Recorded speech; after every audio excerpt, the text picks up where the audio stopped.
Deixa eu contar a história do Marcos agora. O Marcos é legal, a história do Marcos também é muito legal, porque ele estava trabalhando numa indústria que fabricava, se eu não me engano, cozinhas industriais. E aí, essas cozinhas industriais, ele ganhava um salário razoável ali, né? Eu não me lembro ao certo do salário dele, mas ele já ganhava um salário razoável, mas ele não estava contente com isso. E ele queria fazer alguma coisa que desse um pouco mais de liberdade, flexibilidade, para que ele pudesse trabalhar, sair um pouco fora daquela prisão que é a empresa. E aí foi quando ele me encontrou, acabou virando meu aluno, e aí ele começou a trabalhar com gesso. E começou a agregar, começou a pegar obras, começou a pegar clientes e ter indicação. E aí eu perguntei para ele, só de gesso, qual foi o maior valor que você já pegou em orçamento para trabalhar em gesso? Quantas pessoas, em quanto tempo você demorou para fazer? A obra dele deu um pouco mais do que a do Anderson. A do Marcos deu 25 mil reais, foi isso que ele me falou. 25 mil reais. Ele pegou uma obra de 25 mil reais, ele fez em 30 dias toda a decoração em gesso, ele e um ajudante. Somente ele e um ajudante. Perguntei quanto que ele ganhava só no gesso por mês. Aí foi interessante.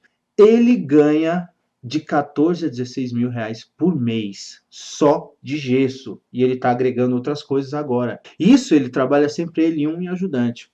Um e um. Ele e um ajudante. Eu nunca fui satisfeito com o que eu fazia, eu sempre achava que eu tinha uma renda muito baixa. E eu começando a pesquisar sem querer, né? Caí aí nesse mundo do gesso, né? E o Ulisses para mim foi o ponto de partida, né? Foi o arranque. E foi através dele através do curso dele que eu comprei, eu adquiri o curso dele, que despertou todo o interesse meu aí de estar ingressando nessa área. Né? Os módulos do curso dele são muito completos, são muito ricos em informação, tem muita qualidade de trabalho dele, e como eu sou muito detalhista, assim, isso me chamou muita atenção. Para mim foi primordial. Hoje eu desenvolvi muito, estou indo além, graças a Deus, mas estou muito grato, né? Agradeço a Deus por ter conhecido uma pessoa com tamanha qualidade e que me acabou ajudando.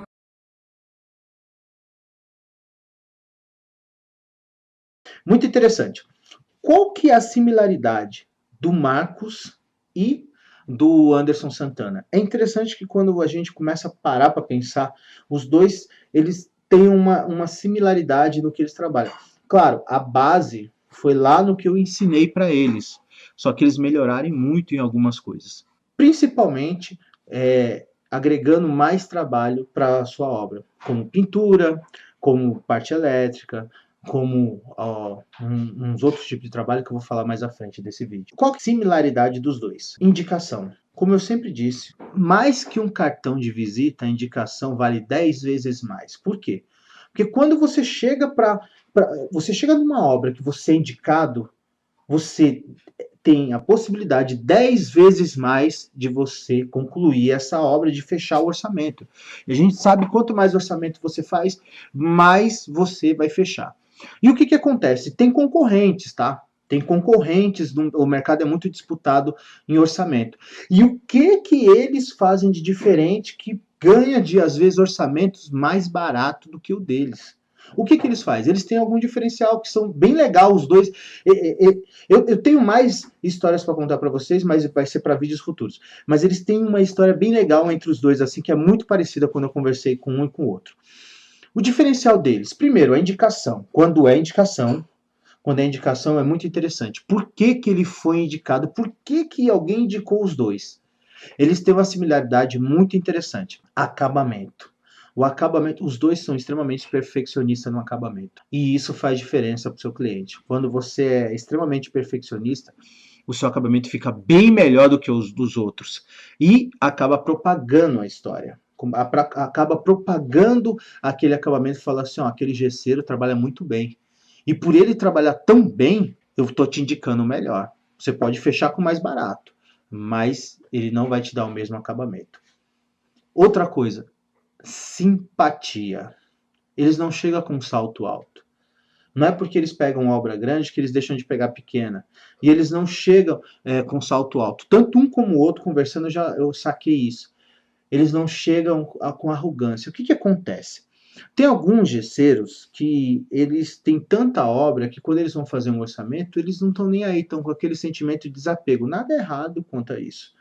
Mas, infelizmente, eles acabam, sem perceber, talvez no estresse do dia a dia, maltratando um pouco os clientes. Ou tipo assim, não levando em conta o que o cliente quer. A diferença que eu sempre ensinei é que assim, se você chega num orçamento para fazer, você tem que mostrar os pontos cegos que seu cliente não quer. Muitas vezes ele quer uma coisa, mas não sabe como aquilo vai chegar até ele, não sabe como que vai ser feito. Então você mostrando os pontos cegos e o que pode ser melhorado na ideia do projeto do seu cliente, isso vai melhorar muito. Isso vai ser um diferencial, isso é um diferencial do que os outros fazem.